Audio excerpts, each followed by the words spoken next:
Hi viewers, welcome to grandma child kitchen. அனைவருக்கும் எனது அன்பான வணக்கங்கள். இன்றைக்கு சூப்பர் டேஸ்டியான, சாஃப்டான, ஈஸியாக செய்யக்கூடிய சாக்லேட் கப் கேக்ஸ் என்னோட ஸ்டைலில் எப்படி செய்கிறேன்னு பார்க்கலாம் வாங்க.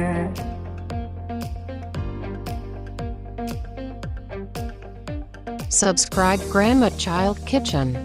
ஃபஸ்ட்டுக்கு தேவையான ட்ரை இன்க்ரீடியன்ஸை மிக்ஸ் பண்ணுறதுக்காக அரை கப் ஆல் பர்பஸ் ஃப்ளாரோட 1/4 டீஸ்பூன் பேக்கிங் சோடா, ஒரு பிஞ்ச் அளவுக்கு உப்புத்தூள், 3 டேபிள் ஸ்பூன் அளவுக்கு கொக்கோ பவுடரையும் கட்டி எதுவும் இல்லாமல் அரைச்சி சேர்த்துக்கொள்ளணும்.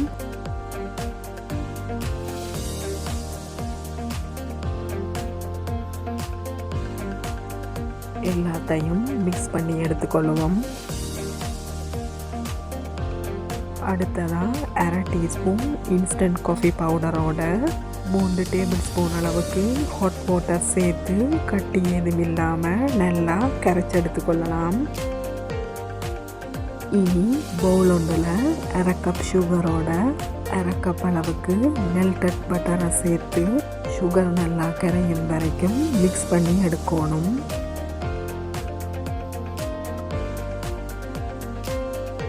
சுகர் நல்லா கரைஞ்சதும் இதோட 2 முட்டைகளை சேர்த்துக்கொள்கிறேன்.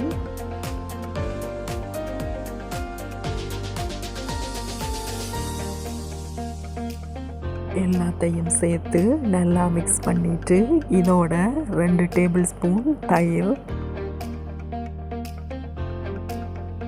1 டீஸ்பூன் வெனிலா எசன்ஸ், ஆல்ரெடி கரைச்செடுத்த இன்ஸ்டன்ட் காஃபியையும் சேர்த்து எல்லாத்தையும் நல்லா மிக்ஸ் பண்ணி கொள்கிறேன்.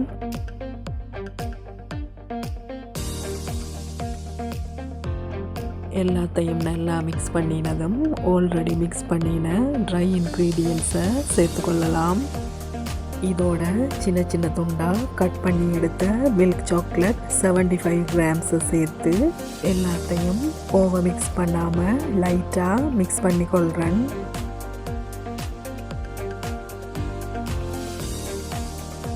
எல்லாம் மிக்ஸ் பண்ணி முடிய கேக் மிக்சரை கேக் கப்ஸோட 3/4 வரைக்கும் ஃபில் பண்ணி கொள்ளணும்.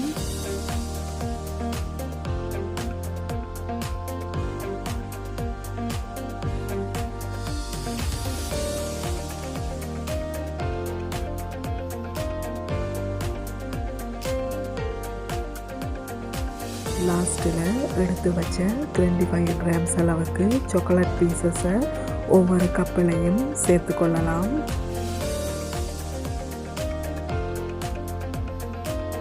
எல்லாம் ரெடியானதும் ப்ரீஹீட்டட் அவனில் 155 டிகிரி செல்சியஸில் 18 to 20 மினிட்ஸ் பேக் பண்ணி எடுத்துக்கொண்டா சரி. வாவ், சூப்பர் டேஸ்டியான, சாஃப்டான, நல்ல மோயிஸ்டான சாக்லேட் கப் கேக் ரெடி ஆயிட்டுது. இதை சாக்லேட் பீசஸோடு சேர்த்து சாப்பிடும் போது டபுள் சாக்லேட் ஃப்ளேவரோட டேஸ்ட் அல்டிமேட்டாக இருக்கும். இந்த ரெசிபியை நீங்களும் ட்ரை பண்ணி பார்த்துட்டு உங்களோட கமெண்ட்ஸை எனக்கு போட்டு விடுங்க வியூவர்ஸ். நன்றி, வணக்கம்.